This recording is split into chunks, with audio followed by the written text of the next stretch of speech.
it's Paul Hurst here from Paul's iPhone on YouTube and from Paul on Twitter. Here today with 3 top tips on how to get great footage, video footage, out of your digital SLR camera. In this case it's the Nikon D7100, but these tips will work on pretty much every digital SLR, any camera that allows you to alter on a manual mode. That's what you want to alter your settings on to get the best footage. Now these are made primarily for taking stills, but of course recently we've seen that the sensor can allow video footage, and pretty good video footage it must be said. And some of the Canons especially are renowned for being used by filmmakers and television news crews and things like that, and people who do wedding videos. So it's no surprise that there's a boom in people using DSLRs to shoot video as well. But if you're a beginner, then I've got 3 tips that will help make sure your footage is the best that it can be. Tip number 1 is use a tripod. You want to use a tripod because the footage will be better. It won't shake, it won't wobble, it will just look more professional. Linked to tip number 1 is the fact that you don't want to be zooming in and out all the time. It's called tromboning when you do that. You don't want to be doing that in your footage. You want to establish your shot before you hit record. Hit record. You can pan if you want. You can pan or tilt.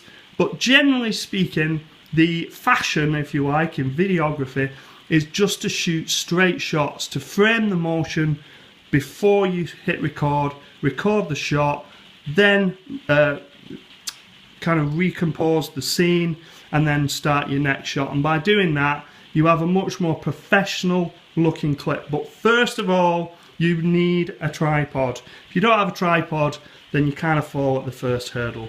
So that's tip number 1. Tip number 2 is make sure the camera settings are set correctly. Now, this is a bit harder. I'm going to go through this quite quickly because you don't want to listen to me waffle on for ages about which settings you want to use. But I need to explain a little bit of something first of all. So we're on manual mode, which allows us to alter both the shutter speed and the aperture of each lens. Now, doing that is going to get you the best results on video mode. It takes a little bit more time setting up your shot, but the results are a lot better. And I'm going to explain why. If you're in the UK, then we watch television and video at 25 frames a second. So every second worth of footage is made up of 25 separate pictures, if you like. In the USA, that's 30. But if you get this setting wrong on your camera, then you'll notice that when you export your finished footage, when you've put it into a video editor like Adobe Premiere or iMovie or Final Cut, when you export it, you'll notice that it doesn't quite look as good as when the professionals do it. And a lot of times that's the case is because people aren't using the correct shutter speed on the SLR. And it's dead simple. As you'd expect, all you need to do, if I come down here and enable live view, I don't think you can see it actually, which is gutting. Alright, I'll do it up here, it doesn't matter. You want your shutter speed to be 25 in my case, because I'm in the UK. So I'm going to leave the shutter speed at 25. I'm going to alter all the other settings, but I'm going to ask the camera to video at 25 frames per second. So that means that the footage that the camera shoots is the same footage that's going to be exported by the software. If I make the number higher and say shoot at 60 frames a second, when I import that footage into my software, it might be okay, but when I export it, then I'm going to lose some of the frames. Some of the frames are going to be ignored. And that will result, or it could result, in video that looks choppy, you know, just not quite right. It'd play back on the camera fine, you'd view it and even might make great slow-mo footage. But you've always got to work in multiples, at least multiples, of that base frame rate 25. So if I did shoot at 50 frames a second, then when I imported it into the camera and altered it to 25, then it would alter the speed of the footage as well. I know that's a bit technical, especially for beginners, but all you need to remember is make sure that number matches your project. So if your project is 25 frames a second or 30 frames a second, then that's what that should be set to. Okay, so what we do to compose then, now that we've set that number at 25, is we have to alter the light levels by altering the aperture and the ISO sensitivity of the camera. And the reason why we have to alter those is because we've already just said we're not altering the frame rate. The frame rate is staying constant. So when I enable live view, it is actually set up pretty much bob on, because this is about my 4th go at doing this video. I'm really sorry you can't see this. But there you go. So it's roughly set correctly. But if I wanted to lighten the view, if I wanted to increase the exposure, then I would alter the F number and I would allow more light into the camera. And I'd allow more light in through the lens by putting this number to a lower number. In this case, the fastest this lens goes is f3.5. So the aperture at the front of the lens is now at its widest. If the scene was overexposed, then I would put that number to a larger number, say f8, which is what it was on, or f16. So if I put it on f16, then the camera lens is only allowing half the light through that it was before. And as you can see now, the level is quite low, it's dark, it's a dark picture. Most cameras have light meters built into them, so you can have a look through the settings and alter the aperture accordingly to try and get the right settings each shot. Ideally, doing that is going to make your video look a lot better.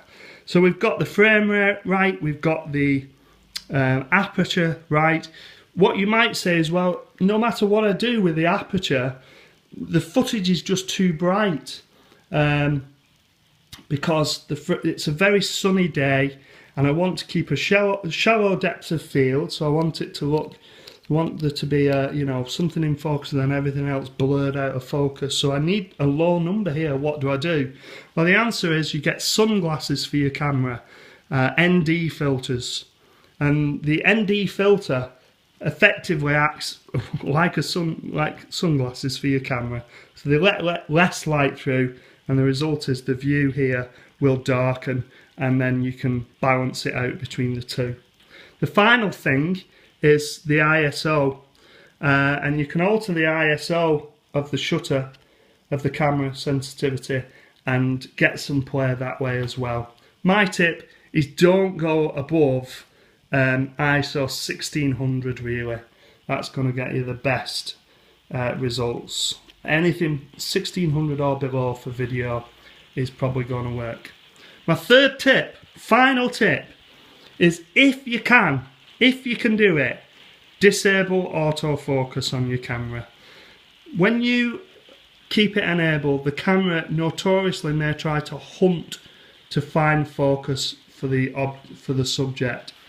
Now, I know this can be really difficult and it's a bit more technical than I'm prepared to go into for a beginner video like this one. But if you set that to manual and you are able to set your F number higher rather than lower, then the area, the range of what's in focus greatly increases. When this number is very low, the focal plane or range is slight. And on very fast lenses like that go to f1.2, then you could be talking of a few centimeters. And you can see that even on this video I'm shooting now. The focal range is very low, everything looks blurred. But when I move the camera closer, there's a sweet spot. There's a spot where everything is in focus. So if you're able to increase the F number of the lens to say f16, then what you'll find is pretty much everything is in focus all of the time. So you don't need autofocus anyway. If you can, if you know that what you're going to be videoing isn't going to be moving further and closer from the camera, then you pretty much can set it anyway before you start to shoot. But what it prevents is, especially with contrast detection autofocus, which 90% of digital SLRs use when they are in video mode, as soon as the contrast alters through the viewfinder, the sensor thinks something's changed and it tries to re-hunt, and the result is your kind of footage kind of blurs in and comes out. And as well, on some lenses, the noise of the autofocus motor will be picked up by the camera, which isn't great. You should be using an external mic anyway, really. That's the compact card, the mic's plug in around here. That'll give you much better sound quality. But like I say, in any case, you might find that the noise of the zoom or the autofocus does actually affect and appear on the recording. So those are my 3 top tips for beginners. Number 1, use a tripod. Number 2, set your settings on the camera based around the frame rate of your country. PAL 25 frames a second, NTSC 30 frames. So either set it at that base level or a multiple of the base level, so 50 frames a second or 100 frames a second if you wanted to slow the footage down.